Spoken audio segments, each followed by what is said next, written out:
ओम नमः सिद्धेभ्य।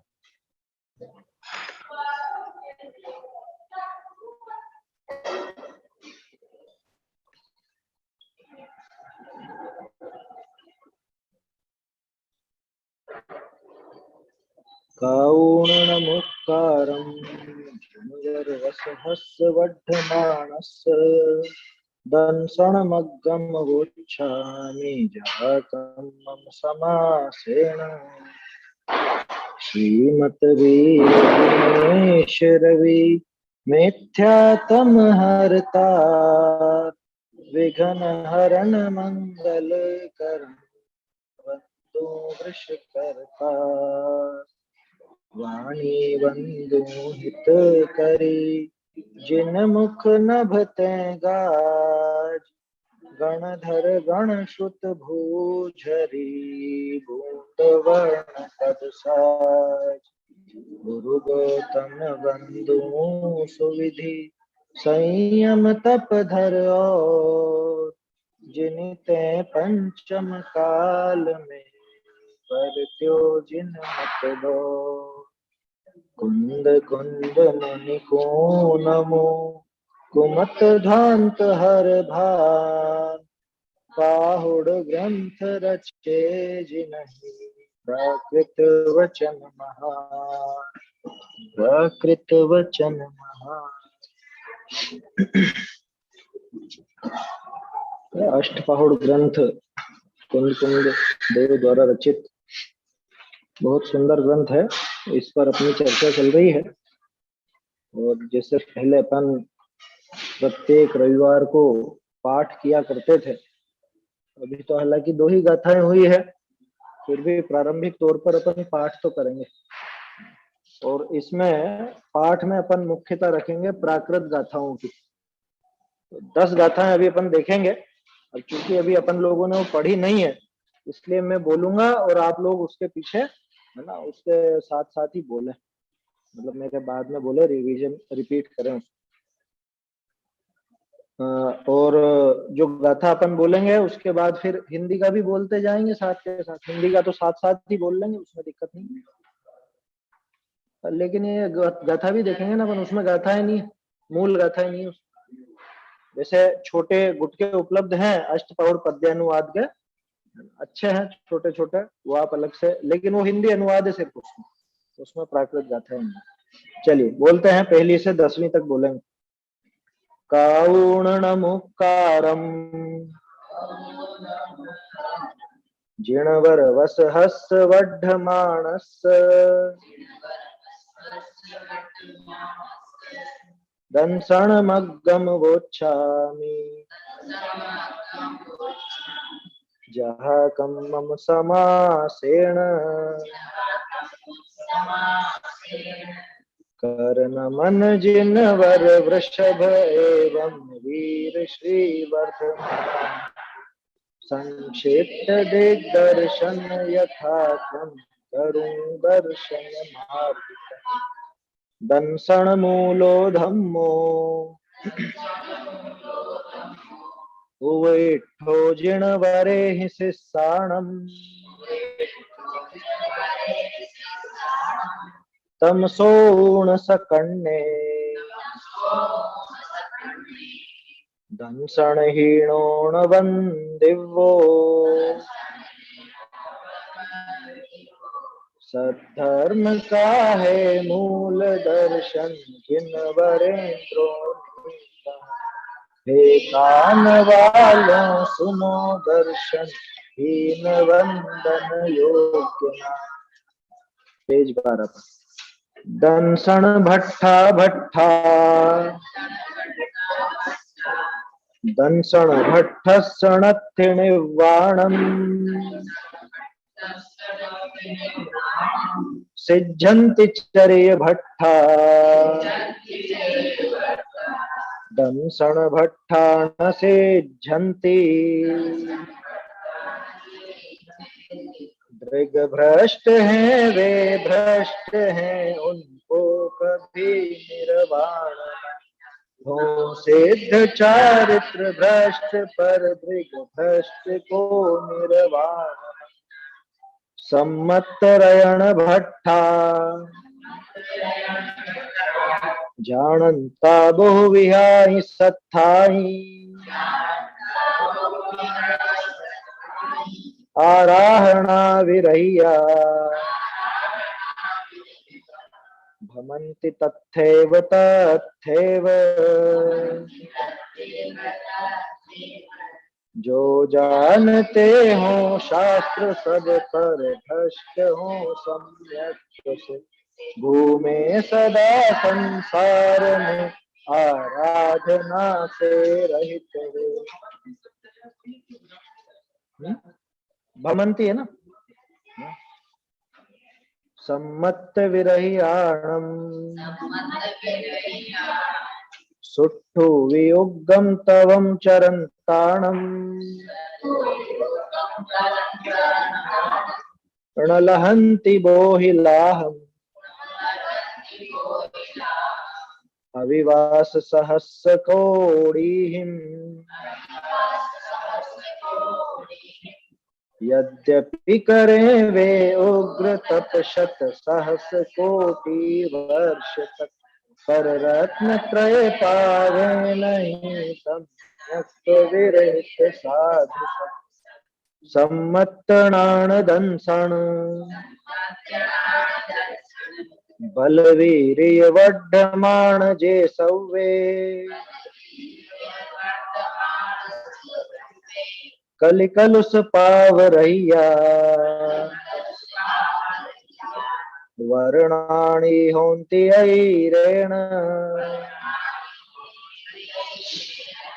सम्यक दर्शन ज्ञान बल अर्वीर्य से वर्धमान जो वे शीघ्र ही सर्वज्ञ हो कलि कलुष कल्मष रहित जो सम्मत सलिल पव हो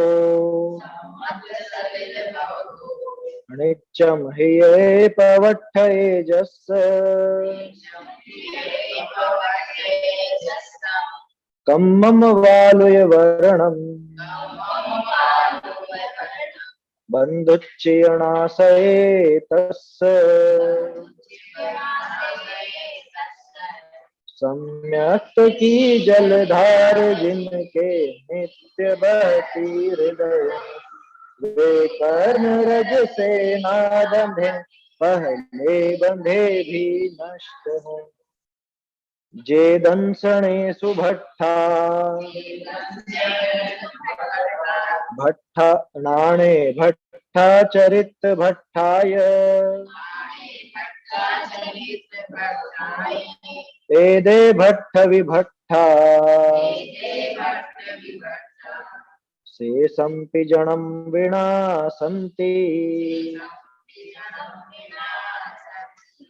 जो ज्ञान दर्शन भ्रष्ट हैं चारित्र से भी भ्रष्ट वे भ्रष्ट करते अन्य को वे भ्रष्ट से भी भ्रष्ट हैं जो को विधम्म सीलो संयम तव नियम जोग गुणधारी तस्य दोष कहंता भग्गा भग्गत्तणम दिन्ति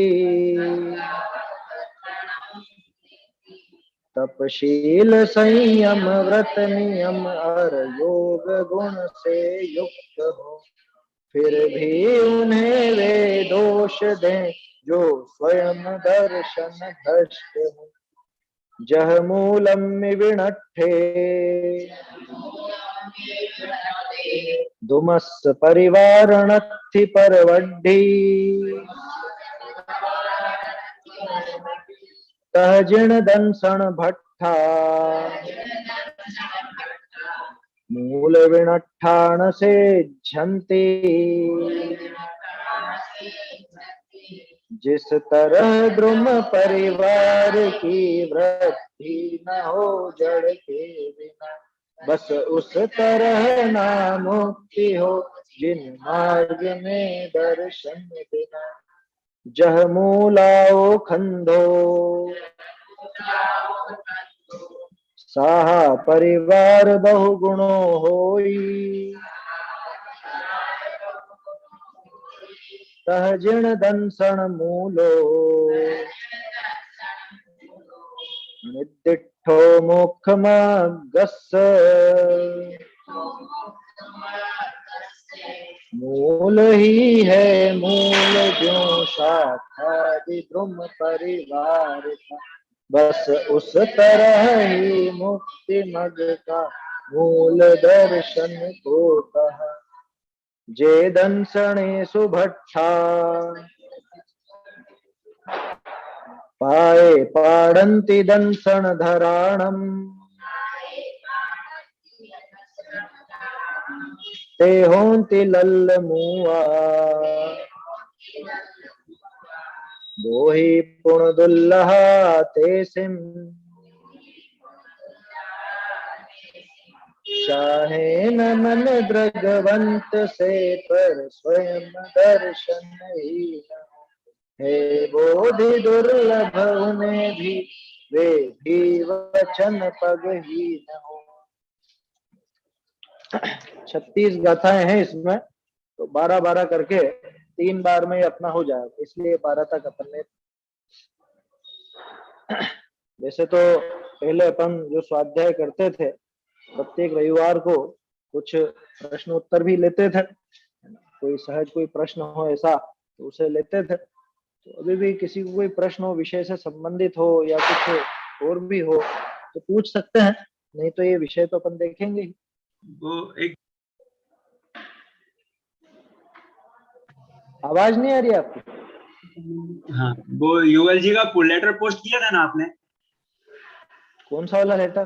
वो निर्मल कुमार जी को लेटर लिखा था उन्होंने। हाँ हाँ हाँ हाँ, उसको थोड़ा ब्रीफ करिए ना।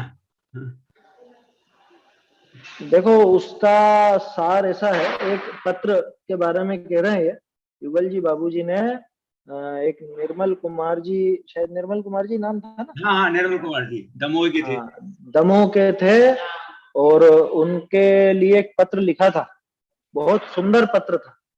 असल में हुआ क्या था कि वो निर्मल, मेरे को भी वो पत्र से ही मालूम पड़ा, मुझे भी पूरा किस्सा क्या हुआ असल में वो नहीं ध्यान है, लेकिन पत्र से जो जानकारी हुई उसको संक्षेप में बताता हूँ।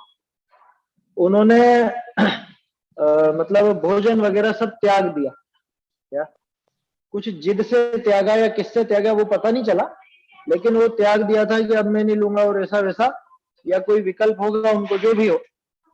उनकी उम्र कितनी बाबूजी ने, हाँ उनकी उम्र कितनी थी उस वक्त जब उन्होंने त्यागा था? नहीं, मुझे कुछ भी नहीं मालूम, मैं नहीं जानता कौन थे निर्मल कुमार जी, मुझे तो पत्र से जो जानकारी लगी वही आपने कहा जो बता रहा हूँ, उसका सार बता रहा हूँ। असल में वो पत्र में क्या था, उन्होंने कहा कि अपन सबने ये तत्व तो बहुत अच्छे से सुना है, और बहुत विनम्र शब्दों में बाबूजी ने बहुत कड़ी बात कह दी, विनम्र शब्दों में लेकर, कि ये तो आप भी जानते हो कि शरीर की क्रिया से कुछ धर्म वर्म होता नहीं है, और मुझे नहीं लगता ऐसा कि आप ऐसा सोच रहे होंगे कि इससे कुछ हो जाए।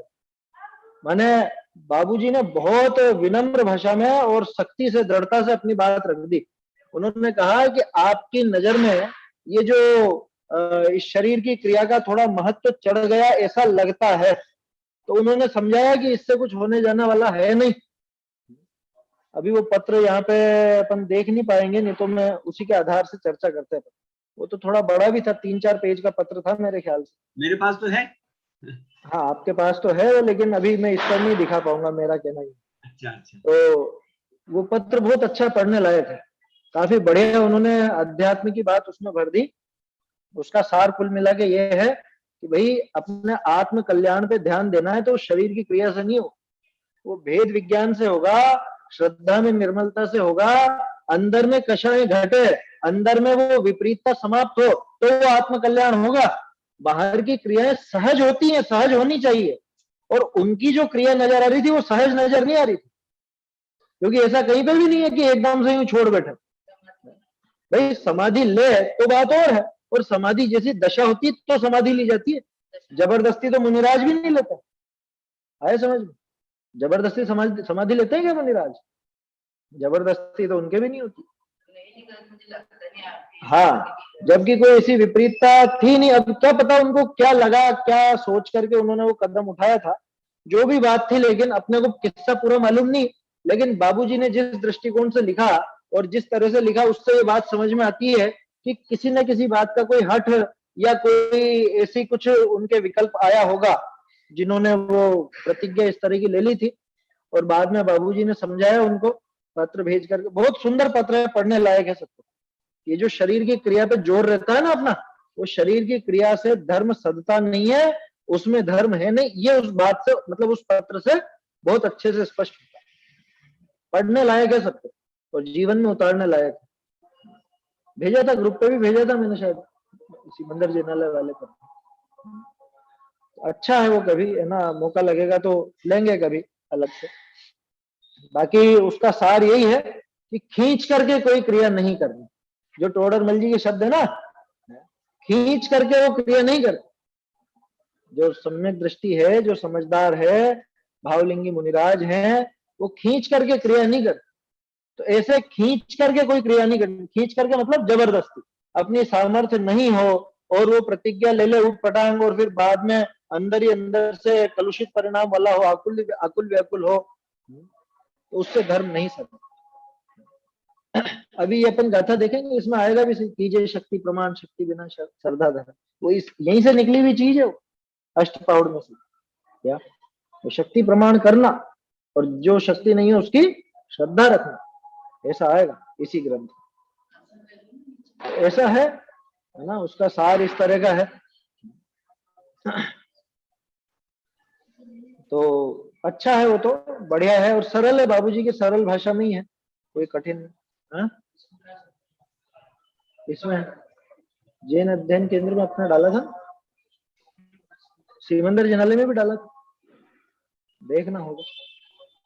इसमें नहीं होगा तो फिर डाल देना। इसमें लिखा है ना, हाँ, चारित्र के प्रादुर्भाव में स्वयं अनशन होता है। हाँ, सहज होता है, सहज। क्या लिखा? सहज अनशन होता है, ऐसा लिखा ना? हाँ हाँ, स्वयमेव अनशन होता है। स्वयमेव का मतलब यूं कह रहे हो, चारित्र के प्रादुर्भाव में स्वयमेव अनशन होता है। क्या मतलब? इधर अंदर में वो चारित्र प्रकट होगा, माने उन कषायों का अभाव होगा, तो स्वयमेव अनशन हुआ, वो बाहर का नहीं बल्कि अंदर से अनशन हुआ है। वहां खींच करके नहीं करना पड़ता, ऐसा है। अब वो तो 3-4 पेज का है, वो तो अलग से पूरा एक दिन उसी की चर्चा चले तब जाके विस्तार से होगा। सार तो उसका यही है कि वो कोई भी क्रिया खींच करके नहीं करनी अपने जीवन। एक चीज और इसमें मुख्य लिखी है, हाँ, कि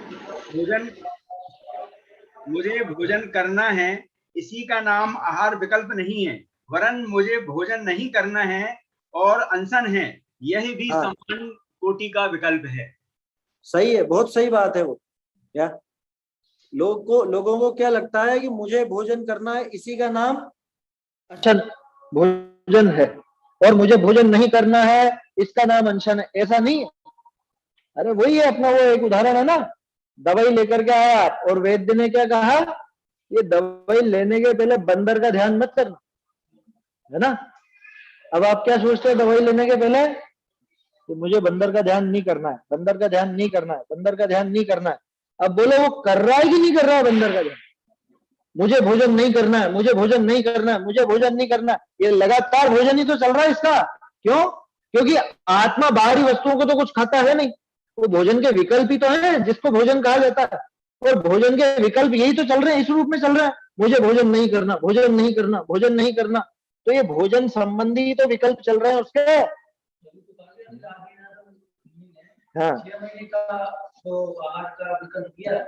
नहीं, 6 महीने का उपवास किया, 7 महीने 9 दिन तो आहार का विकल्प हुआ, तो आहार हुआ है ना? तो 7 माह 9 दिन तो आहार हुआ उनका। अरे क्या बात करते हो, आहार कहाँ हुआ? कि आहार का जो विकल्प आया वो विकल्प स्वयं आहार। उसी तरह से आहार नहीं करना, भोजन नहीं करना, नहीं करना, नहीं करना, ये क्या है?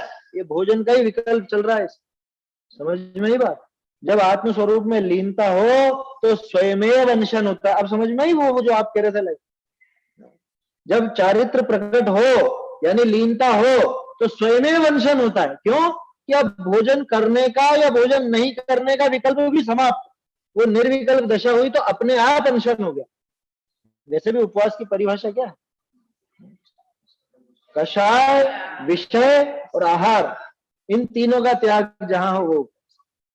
तो कषायों का त्याग तो वहां होता है जहां आत्मलीनता हो, वहां बुद्धिपूर्वक की भी नहीं और अबुद्धिपूर्वक की भी नहीं, है समझ। विषय वहां छूट गए, आहार वहां हो नहीं रहा, असली उपवास वहां, असली अनशन वहां होता।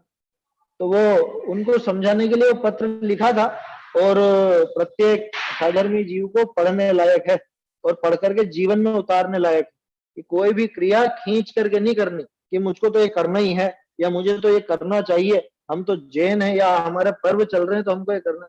भैया पहले खुद की सामर्थ्य देखना।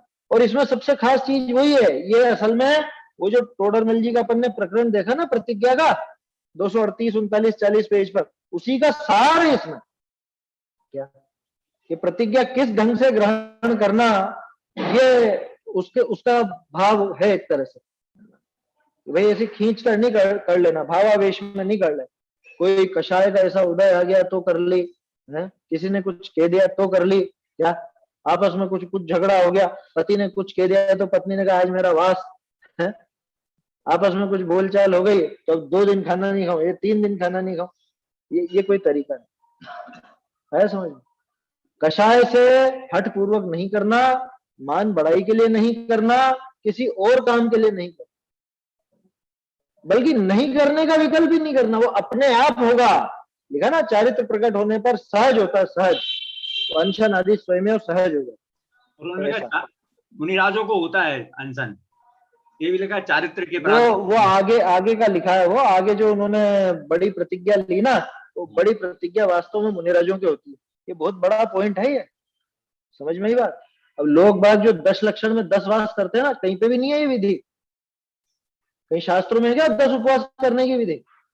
है ही नहीं कहीं पे भी।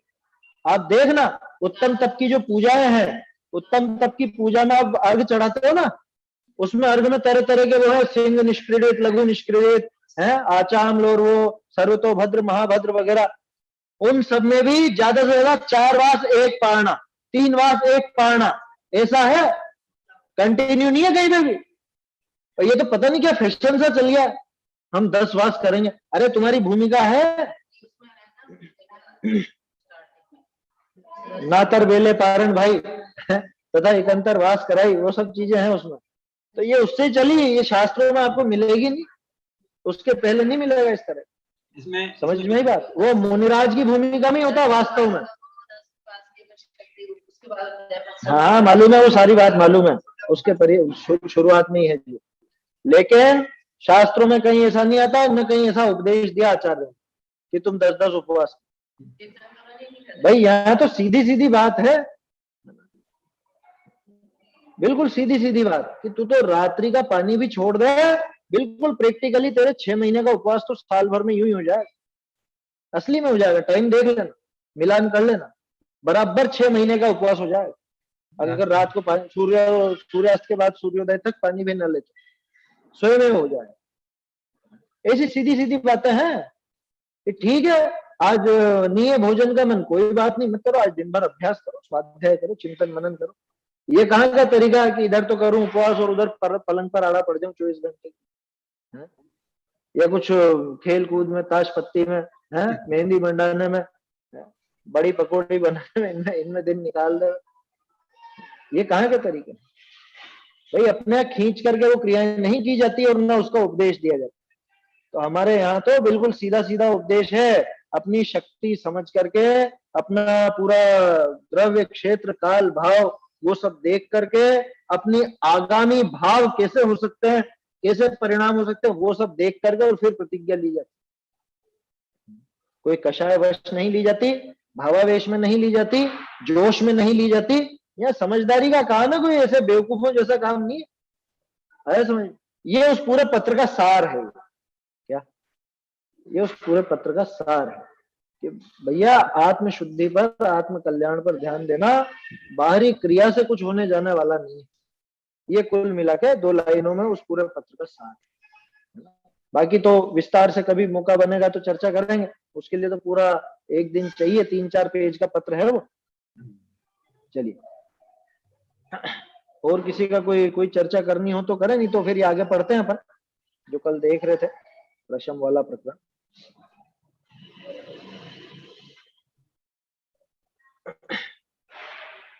चलिए तो देखते हैं फिर इसी में 7 नंबर पेज पर, है ना, ये प्रशम वाला प्रकरण चल रहा था अपना, आधा हुआ था पैराग्राफ ये, है ना, आधा देखा था अपन ने, ये पूरा नहीं हुआ था। तथा प्रशम संवेग अनुकंपा अस्तित्व भी सम्यक्त्व के बाह्य चिन्ह है। ये किसी का माइक चालू है क्या? चलिए, प्रशम संवेग अनुकंपा अस्तित्व भी सम्यक्त्व के बाह्य चिन्ह है। वहां सबसे पहला प्रशम, अनंतानुबंधी क्रोधाधिक कषाय के उदय का अभाव सो प्रशम। उदय का अभाव, किसके उदय का? अनंतानुबंधी क्रोधादि कषाय, अनंतानुबंधी क्रोध, अनंतानुबंधी मान, अनंतानुबंधी माया और अनंतानुबंधी लोभ, इन चारों के उदय का अभाव हो उसका नाम प्रशम। ठीक है, उसका बाह्य चिन्ह, जैसे इस पर बात चल रही थी अपनी, है ना, यहीं तक देखा था। उसके बाह्य चिन्ह, किसके बाह्य चिन्ह? दोनों तरह के आइए इसमें।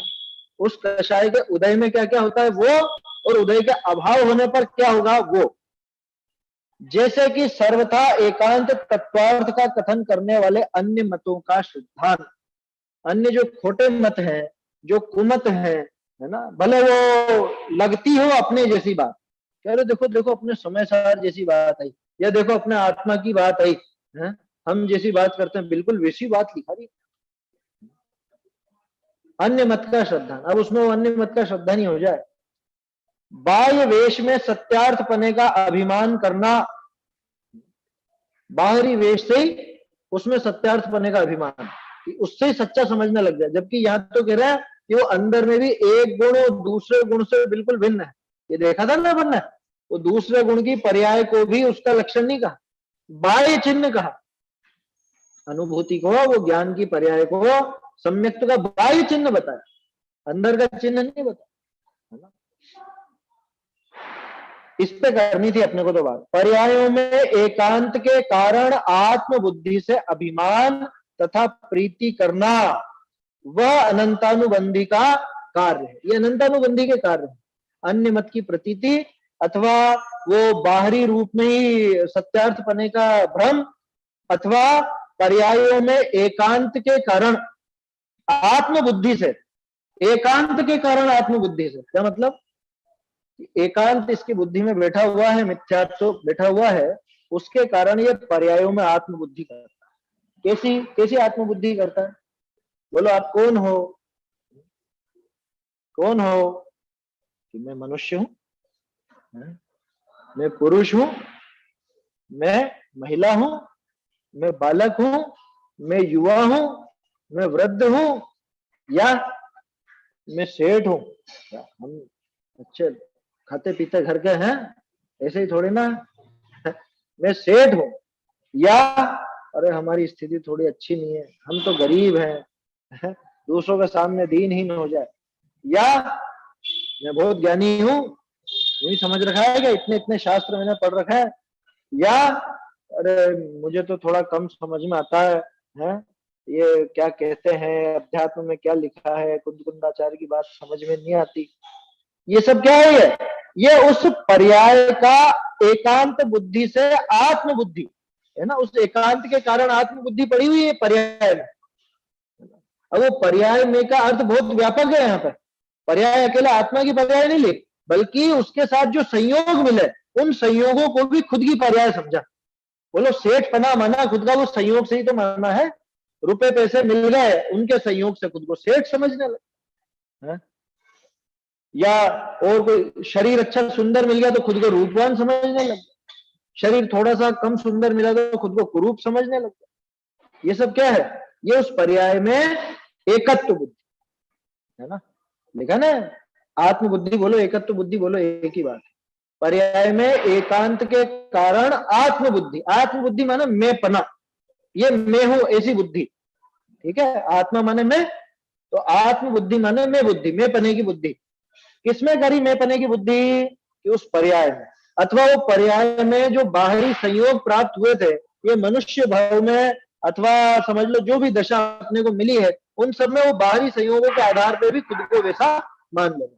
दौलत राम जी ने बिल्कुल सरल भाषा में लिख दिया है, मेरे सुत तीय में सबल दीन, बेरूप सुभग मूरख प्रवीण, तन उपजत अपनी उपज जान, तन नशत आपको नाशमान, तन गोरा आपको गोरा मान, तन काला आपको काला मान, तन पुरुष आपको पुरुष मान, तन स्त्री आपको स्त्री मान, तन बालक आपको बालक मान, तन युवा आपको युवा मान, तन वृद्ध आपको वृद्ध मान। ये सब क्या है?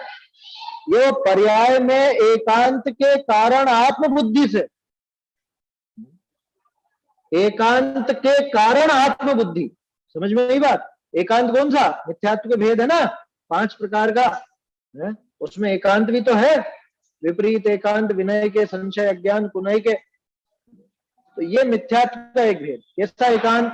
तो दिमाग में कभी असली स्वरूप आया ही नहीं, कभी समझा ही नहीं है। जो भी ये मिथ्या मान्यता चल रही थी, एकांत से ऐसा ही मानता आ रहा अनादिकाल से।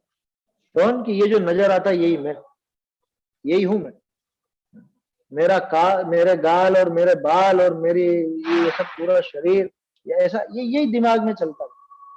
ये पर्यायों में एकांत के कारण आत्मबुद्धि पड़ी हुई है, इसलिए ऐसा मानना होता है। समझ? अरे मेरे ये निशान हो गया, अरे मेरे दाग लग गया, अरे मेरे ये चोट लग गई, अरे मेरे ये हो गया वो हो गया, तरह तरह की चीज, और दुखी होता रहता। आत्मबुद्धि से अभिमान तथा प्रीति करना, ये लो, अभी तो आत्मबुद्धि थी, मूल में एकांत, उस एकांत के कारण हुई आत्मबुद्धि, और उस आत्मबुद्धि से क्या होगा? मान होगा या प्रीति होगी या इसी तरह के और भी विकार हो। किस बात से हो जाएगा मान? रुपया मिला ना, रुपया पुण्य के उदय से रुपये पैसे मिल गए मान लो, ठीक है, एक उदाहरण है, कुछ भी लगा लेना, सुंदरता लगा लेना, ताकत लगा लेना, प्रभुत्व लगा लेना, है ना, रुपये पैसे लगा लेना, या परिवार, जो भी वो 8 मद वाली चीजें है ना, वो लगा लेना। ये इशारा है 8 मद की तरफ ही इशारा। जिसके प्रशम होगा उसका 8 मद कैसे संभव? प्रशम में तो कषायों का शमन है ना, अनंतानुबंधी का शमन है ना, तो अनंतानुबंधी का मान भी तो जाएगा। अनंतानुबंधी का मान गया तो अपने आप ही वहां पर मद हो ही नहीं सकते। तो सोचो, मेरे मामा जी ये हैं और मेरे चाचा जी ये हैं, ये घमंड चढ़ेगा उसको कभी? या मैं ये हूं, ऐसा घमंड चढ़ेगा? नहीं चढ़ेगा। क्यों? क्योंकि फिर उसको उस पर्याय में आत्मबुद्धि नहीं। क्रम से देखो इसको, सबसे पहले कौन आया? वो एकांत। उस एकांत से क्या हुई? आत्मबुद्धि हुई। उस आत्मबुद्धि से क्या पनपा? अभिमान पनपा या प्रीति पनपी। मुख्य रूप से यही है, बाकी तो और भी सारे विकार आ जाते हैं इनके पीछे पीछे। बाहर के जो 8 प्रकार के संयोग देखे, उन 8 प्रकार के संयोगों में इसने आत्मबुद्धि करी, ये मैं हूं, ये जो ऐसा दिखाई देता है ये मैं। क्या मैं रूपवान, या मैं बलवान, या मैं बहुत बुद्धिमान, या मेरा प्रभुत्व ऐसा, या मेरे मामा जी नाना जी ऐसे, या मेरे काका जी दादाजी ऐसे हैं? ये सब क्या है? ये उसमें आत्मबुद्धि हुई, और आत्मबुद्धि से इसको घमंड चढ़ा। अथवा प्रीति हुई, प्रीति भी हुई ना, मैं इस शरीर को अपना समझूंगा। अपना क्या समझूंगा? खुद को शरीर ही समझूंगा। अपने में तो फिर भी एक दूसरी चीज हो गई। क्या ये मेरा शरीर है ऐसा थोड़ा बोलता, ये मैं हूं ऐसा ही तो कहता है। ये आत्मबुद्धि है, ये ममत्व बुद्धि नहीं है, ये एकत्व बुद्धि। आत्मबुद्धि और एकत्व बुद्धि एक ही चीज है, समझ लो। एकत्व बुद्धि बोलो या आत्मबुद्धि बोलो, एक ही बात। तो वो जब एकत्व बुद्धि हुई शरीर में, तो अपने आप इसके प्रति राग जबरदस्त तीव्रता से बढ़ रहा है। जिसके प्रति भी एकत्व बुद्धि होगी या ममत्व बुद्धि होगी, राग उधर बहुत तेज हो जाए। इस शरीर को बनाए रखने के लिए कितना कितना अभक्ष भक्षण कर लेता है ये। जो जो चीजें अनुचित हो, उचित अनुचित का भी विचार नहीं करता, उसका भी विवेक नहीं रहता इसको। क्या आचार्यों ने साफ कहा कि भैया अभक्ष है, तेरे खाने लायक नहीं, तेरे काम में लेने लायक नहीं, बहुत हिंसक। अरे होगा तो होगा, चाहिए हो तो क्या करें, अब ये तो मजबूरी है, शरीर के लिए तो करना ही पड़ता है। हाँ, ये दवाइयों में तो चलता है, दवाइयों में तो चलता है। बहुत से अपने भाई इसी तरह से किया। आप वो दवाई वाले दुकान, दवाई की दुकान वाले के पास जाओ और उससे कहो कि नहीं भैया ये नहीं चलेगी हमारी, या डॉक्टर से आप कह दो एक बार देखें, तो तुरंत फटकार लगाएगा। ये दवाइयों में सब चलता है। दवाइयों के लिए कोई धर्म वरम आड़े नहीं आता। शरीर को बचाए रखना, तुमको शरीर को बचाना है तो ये काम करना पड़ेगा, ये दवा लेनी पड़ेगी। हुआ ना, भयभीत हुए ना, पिछले 2 सालों में कितने भयभीत हुए लोग बात, आधे से ज्यादा तो भय में ही मरे है समझ में। हाँ, शरीर माध्यम खलु धर्म साधनम, किसके लिए? किसके लिए? जो धर्म साधे उसके लिए, बाकी के लिए तो पाप का ही साधन है। हाँ, वो मुनिराज के लिए है वो चीज। मुनिराज उस शरीर से भी धर्म साध लेता है, और हम इस शरीर के माध्यम से, ये लिखा ना ये अभिमान और प्रीति, ये खोटी चीजें बढ़ाते रहते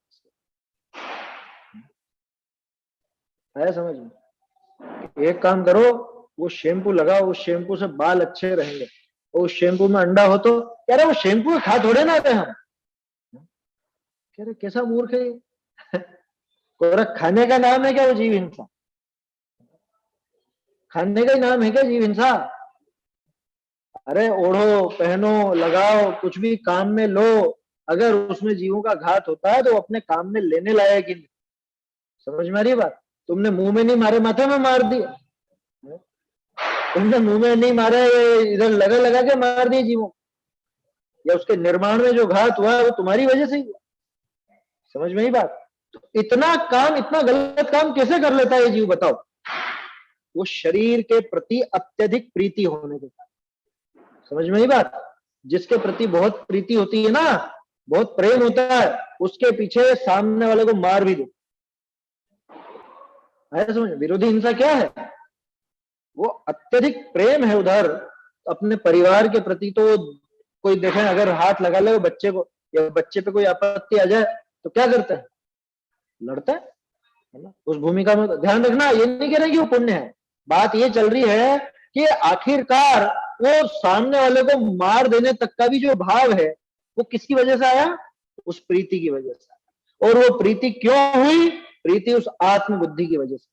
उस शरीर में आत्मबुद्धि पड़ी है, इसलिए उसके प्रति ऐसी प्रीति होती है, और उसकी जो प्रीति होती है वो दुनिया भर के पाप कराती है। समझ में आ रही है बात? दुनिया भर के पाप उसके कारण होते हैं। बोलो, होता है ना? हमारी माताएं बहनें का नाम इसलिए ले रहा हूं, ज्यादातर वही काम में लेती है चीजें, इसलिए। अब पुरुष भी पीछे नहीं है। ये मालूम पड़ जाए कि इसमें इतना इतना इन जीवों का घात होता है। सब पढ़े लिखे लोग हैं, लेकिन कौन पढ़ करके लाता है बताओ? पीछे वो क्या क्या केमिकल उसमें मिले हुए हैं, वो केमिकल किसमें से निकल कर के आए हैं? कौन सी उसमें मछलियां मारी गई हैं, कि कौन से खरगोश मारे गए हैं, कि कौन से और जीव मारे गए हैं, ये सब कौन देखना चाहता? क्या रहे वो देख करके भाव खराब होते हैं, वो देख करके भाव खराब होते हैं। अरे तुम्हारे ये जो साधन है, उन साधनों के पीछे, इस शरीर के प्रीति के पीछे तुम इतने जीवों का घात होता है उसको कुछ नहीं गिनते, और वो देखने में भाव खराब हो रहा है, लगाने में भाव अच्छे हो रहे हैं। बोलो, ये सब जो प्रयोग किया जाता है सौंदर्य प्रसाधनों का, किस लिए? शरीर के प्रति अति प्रीति होने के कारण। और वो अति प्रीति क्यों है? क्योंकि शरीर में आत्मबुद्धि पड़ी है। और वो आत्मबुद्धि क्यों है? क्योंकि वो एकांत मिथ्यात्व पर। ये सब हाँ, बहुत से होते हैं। समझदार व्यक्ति क्यों लगाएंगे? अरे यहाँ तो यूं कह रहे हैं काले भी हो तो भी क्यों लगाना? हाँ, आए समझ में भाई, वो तो नाम कर्म से होता है। आए समझ में? आप कितना ही खा लो पी लो, उससे थोड़ी ना कुछ होने वाला है। बहुत से होते हैं ना कि साहब इतना खाते हैं फिर भी वजन नहीं बढ़ता, और बहुत से होते हैं कि कुछ नहीं खाते, डाइटिंग कर रहे हैं फिर भी वजन बढ़ता जा रहा है। तो सब नाम कर्म के ऊपर है। ये शरीर की सुंदरता, ये शारीरिक बल, ये नाम कर्म के, बाहरी रुपया पैसा इत्यादि, ये सब सता असत वेदनी, और सब इन्हीं का खेल है पूरा। समझ में ही बात? अब उस विज्ञान को तो समझता है नहीं। अरे सबसे पहली बात तो ये कि तुझमें इनमें से कौन प्रवेश पाता है? तेरे स्वरूप में इनमें से कौन घुस गया जिसकी तुझे इतनी प्रीति पड़ी है, जो उसके पीछे तो इतने भयंकर पाप करने से भी नहीं चूकता? इतना प्रेम क्यों इस शरीर से? अभी 2-1 दिन पहले वो किस्सा सुना था ना अपन ने, छोटा सा वो कहानी आई थी जो बुजुर्ग महिला की, क्या कितने दिनों का संयोग है, कितने दिनों का संयोग है, उसके पीछे कितने विकल्प करना, कितने पाप करना। जब ज्यादा दिनों का इसके साथ संयोग है नहीं, ये थोड़े समय में नष्ट होने वाला, होगा कि नहीं होगा कि बना रहेगा ये शरीर है, इस भरोसे में तो नहीं है ना कोई, कैसे रहेंगे अपन। अरे अपने रिश्तेदारी में जो बुजुर्ग है उनसे भी पूछो, कभी बात करना चाहिए कि आप भी तो छोटे थे, छोटे थे तब कैसे थे, ऐसे ही थे क्या है? रूप बदला ना, सबका रूप बदल गया ना, पहले कैसे थे अब कैसे हो गए। खुद का ही जीवन विचार कर लो, जितनी भी अभी उम्र निकली हो, 10 साल 20 साल 30 साल 50 साल, विचार करके देखो छोटे थे जब कैसे थे। कह रहे हम तो बहुत गोल मटोल थे और ऐसे थे और वैसे थे। अरे तब भी तू वैसा नहीं था और अब भी तो ऐसा नहीं, आया समझ में। और जैसा रूप तब था वैसा रूप अभी नहीं है, और जैसा अभी है वो आगे भी नहीं रहने वाला। चेहरे बदल जाते हैं ना, बिल्कुल पूरा शरीर बदल चुका है अभी तक। तो बोलो जो नित्य बदलने वाला है और जो नित्य छूटने वाला है, अस देह करे किम यारी, क्यों उसके प्रति इतना प्रीति भाव। वो इतना प्रीति भाव होता है तब जाकर के वो सारे के सारे पाप। समझ में आ रही है बात, क्या कहा। तो ऐसा अभिमान तथा प्रीति करना ये किसका काम, खास बात तो अब ये अनंतानुबंधी का कार्य है। अत्यधिक प्रीति होना शरीर के प्रति। अरे तो क्या वो सजते समरते नहीं, क्या सम्यक दृष्टि भी तो सजते समरते होंगे हैं। हमने तो पढ़ा है पुराणों में, उनके भी तरह तरह के अंगराग और उपटन और ये सारी चीजें होती थी। अरे होती थी तो वो निरापद थी। तुम कम से कम इतना तो विचार करो कि इसके पीछे में उन जीवों का घात होता है।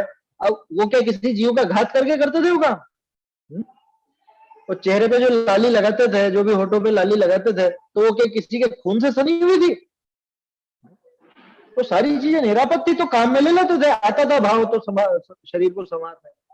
देखो शरीर को संवारने का भाव आता है ना गृहस्थ दशा में, लेकिन कितना कितना किस कीमत पर, किस कीमत पर संवारेगा। वो एक सीडी थी ना, तुमको दिखाई थी बचपन, उसके वो हेडिंग यही है, सुंदरता किस कीमत पर, क्या श्रृंगार किस कीमत पर।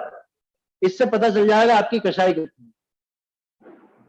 आपको ये पता चल जाए कि इसमें इतना इतना पाप है, इसमें इतने इतने जीवों का घात है, उसके बाद फिर अगर फिर भी आप काम में लेते हो, माने आपकी कषाय बहुत तीव्र है। कितनी तीव्र है कि अनंतानुबंधी की, ये पक्का मानना। कह रहे कोई वो ऐसे हमने काम में ले लिया तो अनंतानुबंधी हो गई, 100% हो गई।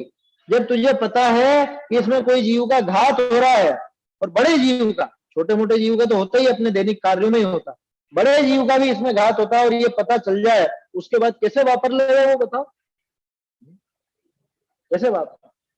और वापरता है इसका मतलब कषाय बहुत तीव्र, वो प्रीति बहुत तीव्र है समझ। जैसे वो हिरणी अपने बच्चे के प्रेम में उस शेर से भी लड़ जाती है ना, शेर से भी लड़ जाती है। क्यों लड़ जाती है, क्यों लड़ जाती है, क्योंकि उस बच्चे से बहुत तीव्र राग, जबरदस्त राग है। ठीक इसी तरह से ये शरीर के प्रति इतना जबरदस्त राग कि इसके पीछे बड़े से बड़ा पाप करने से नहीं चूकता, बड़े से बड़ा पाप कर डालता है शरीर से ऐसा। तो ये क्या है, ये अनंतानुबंधी का कार्य है। फिर से अब पूरी लाइन पढ़ता हूं, अब इसको समझना अच्छा। क्या कहा, पर्यायों में एकांत के कारण आत्म बुद्धि से अभिमान तथा प्रीति करना वह अनंतानुबंधी का कार्य। अब समझ में आ गई पूरी पंक्ति। उस मिथ्यात्व के कारण पर्याय में एकत्व बुद्धि हुई, उस एकत्व बुद्धि का अत्यधिक तीव्र राग, अत्यधिक तीव्र प्रीति, अत्यधिक तीव्र मान, ये जो सारा काम होता है ये अनंतानुबंधी का काम है। कि लेकिन यहाँ तो सम्यक दृष्टि के अंग बता रहे थे ना, हाँ तो यही तो बता रहे हैं, ऐसा जिसके ना हो, क्या वह जिसके ना हो, ये सम्यक्त्व का बाह्य चिन्ह है। बाह्य चिन्ह का अर्थ समझ में आया। बाह्य चिन्ह का अर्थ यह है कि यहां सम्यक दर्शन संभव है ही सही, ऐसा गारंटी नहीं, लेकिन यहां हो सकता है। क्योंकि सम्यक दर्शन जब अंदर रहता है तो बाहर में अनंतानुबंधी जैसी प्रवृत्ति नहीं दिखाई देती, और यहां भी नहीं दिखाई दे रही है, तो यहां संभावना है। देखो, बाहरी चिन्हों से हम संभावना को ही टटोल सकते हैं बस, असली तो केवल ज्ञानी जानते हैं, ये पहले भी कहा था, है ना। असल में तो केवल ज्ञानी को ही पता है परमार्थ से तो कि सम्यक दृष्टि है या नहीं सामने वाला। हम बाहरी चिन्हों से संभावना टटोलते हैं कि ये सम्यक दृष्टि हो सकता है। देखा था ना अपन ने, व्यवहार ही शरण है, तो व्यवहार से इसी तरह से जाना जाता है कि इनके संभावना है, कोई दिक्कत नहीं, हो सकता है इनके सम्यक दर्शन। और सम्यक दर्शन कोई हवा तो है नहीं, कोई ऐसा तो है नहीं सम्यक दृष्टि होगा उसको कुछ कुछ शरीर पे कुछ अलग नजर आने लग जाएगा, या कि उसके बाल काले से पीले हो जाएंगे या उसके कोई सींग वींग उग जाएगी या चोटी बढ़ जाएगी, कुछ ऐसा तो नहीं। समझ में आ रही है बात? तो सम्यक दृष्टि हो सकता है ये जीव। कौन जीव?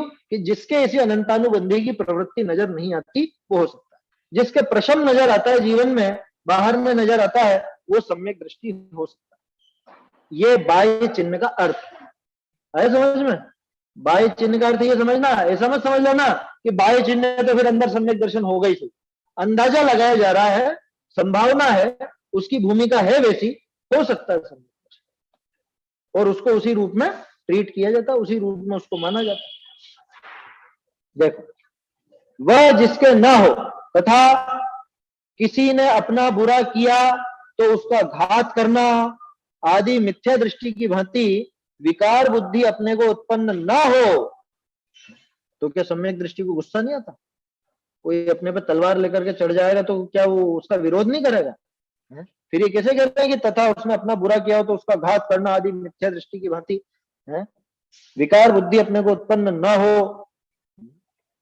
भाई एक सामान्य विचार है और अभिप्राय में तो यही पड़ा हुआ है, लेकिन तत्काल में वो पिछले चारित्र मोह के उदय से वैसा भी आ सकता है। देखो, राम जी सीता को संकल्प ही नहीं होगा, यहाँ तो विरोध की बात आ रही है ना। लेकिन भाई बात तो विरोध की आ रही है, संकल्प ही तो होगा ही नहीं। संकल्प हिंसा तो यूं ही छूट जाती है सम्यक दृष्टि। विरोधी हिंसा में भी लगातार उसके ये विचार चलता है कि भाई ये घात ना हो, ये ऐसा काम ना हो तो ठीक है। राम जी का उदाहरण दे रहा था, राम जी जैसे सीता के लिए युद्ध करने गए तो भी देखो पूरे वो युद्ध होने तक भी आखिर तक कितनी बार विचार पलटे, कितनी बार वो विचार आया उनको, क्या ये मान जावे सीधे सीधे दे दे ठीक है ना, युद्ध नहीं करना पड़े, दूत भी भेजे, वो सब काम भी किया। तो अर्थ क्या निकला इस बात का कि उनके मन में तो ये भाव था कि फालतू में किसी से झगड़ा नहीं करना पड़ा, फालतू में हिंसा ना हो, है ना, व्यर्थ में क्यों सेनाएं लड़े और जीव मरे, व्यर्थ में क्यों मरे। आखिर तक ये भाव चलता है, जहां तक बनती कोशिश तो ये भाव चलता है, समझ। और जो उत्तम क्षमा के अर्घ में आप बोलते हो क्या, है ना, वो बांध मार बहुविधि करे, ये सारी चीजें थी ना। तो कोई अपना बुरा करे तो भी उसको दिखा ना, उसका घात करना इत्यादि मिथ्या दृष्टि की भांति। खास चीज है, घात करने पे सीधे उतारू नहीं होता। पहली कोशिश यही रहती है कि ये मान जावे, समझ जावे, ये दिक्कत ना खड़ी करे, यही कोशिश करता आखिर तक। अब जब आखिर में कोई उपाय नहीं बचता तो फिर और उसके कषाय बढ़ती हो तो ऐसा कदम उठाया भी जा सकता, विरोधी हिंसा हो भी सकती है। लेकिन ध्यान रखना, है वो पाप ही, उसकी भूमिका में होता है इसका मतलब पुण्य हो गया ऐसा नहीं, उसकी भूमिका में होता है तो कोई दोष नहीं लगेगा ऐसा नहीं, दोष तो है लेकिन उसकी भूमिका में अभी वो दोष संभव, ऐसी बात। तथा वह ऐसा विचार करे, देखो ये विचार लगातार चलता है उसको उस विरोध के वक्त कि मैंने अपने परिणामों से जो कर्म बांधे थे वे ही बुरा करने वाले हैं, अन्य तो निमित्त मात्र, ते कर्म पूरब किए खोटे, सहे क्यों नहीं जी रहा। समझ में ही बात, अन्य तो निमित्त मात्र है। पहले भी कितनी बार अपन ने उदाहरण लिया ना, भाई ये व्यक्ति नहीं होता कोई और होता, काम तो ऐसा ही होना था। क्यों? क्योंकि कर्म का उदय ऐसा था तो ऐसा तो काम होना ही होना था। आपको जिस सामने वाले पे गुस्सा आ रहा है, अरे इसने मेरे ऊपर पत्थर फेंका, इसने मुझे गाली दी, अरे ये नहीं होता कोई और होता, लेकिन पत्थर तो तुझे पड़ना ही पड़ना था। समझ में आ रही है बात? क्योंकि वैसा कर्म बांधा था तो पत्थर तो तेरे माथे पर आना ही था। इस बच्चे ने नहीं मारा होता, किसी और बच्चे ने मारा होता, अरे किसी ने भी नहीं मारा होता तो सह जाता। सहज। अभी थोड़े दिन पहले एक किस्सा पढ़ा था, बहुत ही अजीबोगरीब, तुम्हारे उस सागर के आसपास का था कहीं का, क्या पढ़ा है क्या तुमने? एक महिला बस स्टैंड पर खड़ी थी अपने बच्चे के साथ या भाई के साथ, कोई भी था मतलब। अब वो महिला क्या करने गई थी, कुछ जो भी काम करने गई, और उसको पहले मौका मिला था, राखी बांधने गई थी, राखी बांध, हाँ राखी के समय की बात। तो राखी बांधने गई, और जो थे उसके गांव वाले कोई दूसरे वो पहले जा भी रहे थे, लेकिन उसने कहा नहीं नहीं हम तो आ जाएंगे, बस से आ जाएंगे थोड़ी देर बाद। तो बस स्टैंड पर खड़ी, ठीक है। अब वहां से एक बस निकली और बस का टायर फटा। बस निकली है, जो भी गाड़ी निकली कोई सी, उस गाड़ी का टायर फटा, और टायर फट के उसको जो बड़ा नट रहता है ना, नट बोल्ट जो लगे रहते हैं टायर में, वो उछल करके इसके लगा। बोलो, ये ठीक उसी जगह खड़ी हुई जहां पे उसका टायर फटना था, और वहां पे वो नट निकल करके सीधे इसके माथे पर आ, और उस बच्चे को भी चोट लगी। बच्चे को तो चोट लगते वो तो ठीक हो गया, और ये मर गई। सोचो, तो किसने मारा, किसने मारा?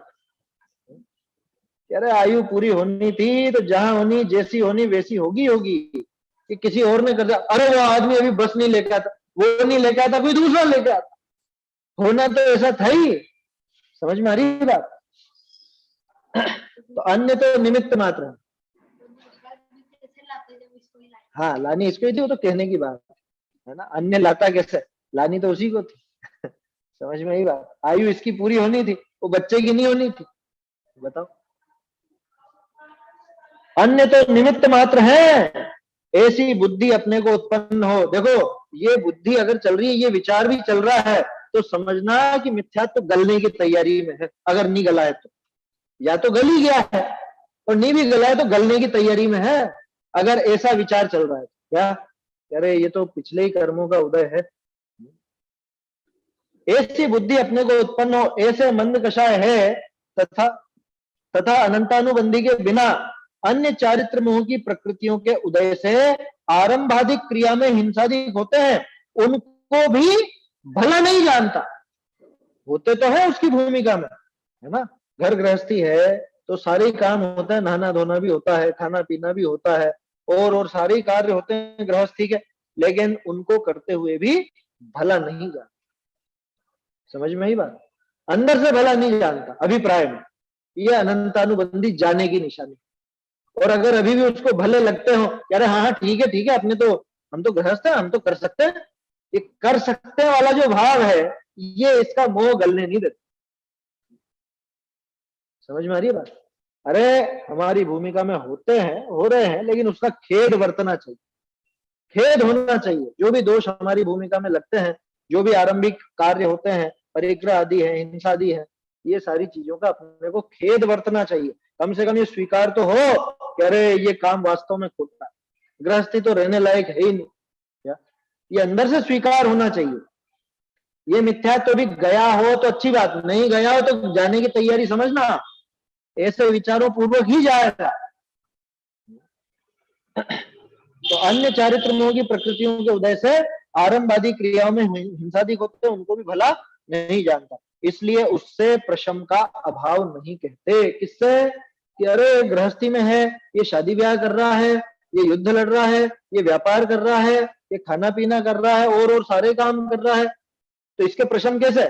इसके प्रशम इस तरह से कि ये इन कार्यों को भला नहीं जानता। अपनी भूमिका में हुए हैं लेकिन उनको अच्छा नहीं समझता, अपनी भूमिका में होते हैं लेकिन उनका खेद वर्तता है। इसका तात्पर्य है कि इसके अनंतानुबंधी नहीं होनी चाहिए। ये बाह्य चिन्ह, अनंतानुबंधी के अभाव का चिन्ह है। तो उससे एक अंदाजा लगता है कि शायद इसके अनंतानुबंधी का अभाव, शायद इसके सम्यक दर्शन हो सकता है। ठीक है, ऐसा ये प्रशम का भाव है। आगे संवेग, निर्वेग वगैरह और चीजें भी आएंगी, अनुकंपा, अस्तित्व वगैरह, 8 गुण आएंगे। वैसे मुख्य तो 4 होते हैं, और 4 को ही बढ़ा करके 8 कर देते हैं। इन्हीं 8 में वो 8 अंग भी शामिल हो जाता है ना। तो वो सब अपन आगे कर देंगे। चैतन्य का स्मरण प्रतिक्षण ही करो रे, भव के अनंत दुख को क्षण में हरो रे। अक्षय अनंत निज सौख्य निधान पाओ, गाओ अरे नित इसी के गीत गाओ। हाँ, एक सूचना भी है, अभी 17 तारीख से 22 तारीख तक सागर की कोई गोष्ठी है और उसमें लिंक बदलेगी। जो ऑनलाइन सुन रहे हैं उनकी दोनों लिंक बदलेगी, माने जूम की भी और ये यूट्यूब की भी। शाम वाली, सुबह वाली तो यही चलेगी। तो कल या परसों आपको वो लिंक भेज दी जाएगी। सभी ध्यान रखें, 17 तारीख से। अभी कल और आज तो 14 है ना, 15 और 16, कल और परसों तो यही रहेगी। 17 तारीख से वो बदलाव होगा, लेकिन अभी सूचित कर दिया आपको ताकि ध्यान रहे आगे। चलिए, जिनवाणी स्थिति। नहीं नहीं, समय चेंज नहीं होगा, समय यही रहेगा, लिंक बदल जाएगी बस। सिर्फ शाम की, सुबह की लिंक वही रहेगी। जान के सुज्ञानी जैनवानी की सरधा लाइए, जान के सुज्ञानी जैनवानी की सरधा लाइए। जा बिन काल अनंते भ्रमता, जा बिन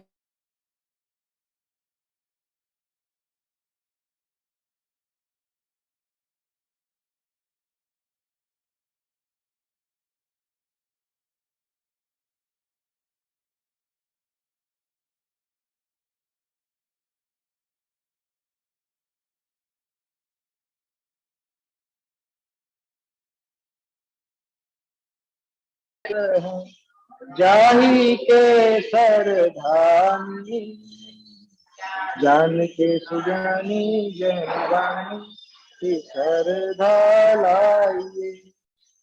अखिल प्रमाण सिद्ध अविरुद्धत, अखिल प्रमाण सिद्ध अविरुद्धत, चातद शोध निशानी। जान के सुज्ञानी जैनवाणी की सरधा लाइए।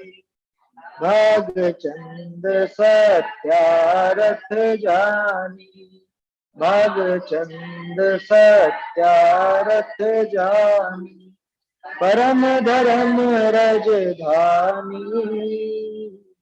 जान के सुज्ञानी जैनवाणी की सरधा लाइए, जान के सुज्ञानी जैनवाणी